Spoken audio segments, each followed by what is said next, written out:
Dan dia sendiri sebagaimana diajarkan Rasulullah itu sering baca doa, Allahumma anfa'ni bima 'allamtani wa 'allimni ma yanfa'uni wa zidni ilma.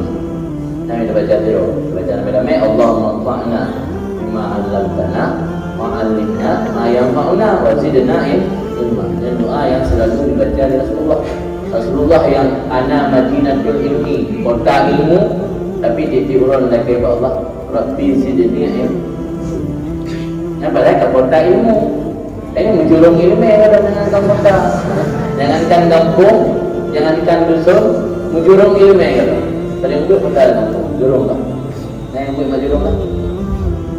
Dusun, beda ya. Karena yang bawa desa, dusun, bawa dusun jurung. Kabupaten, provinsi, negara. Rasul Madinatul Ilmi, ana Madinatul Ilmi, kota ilmu.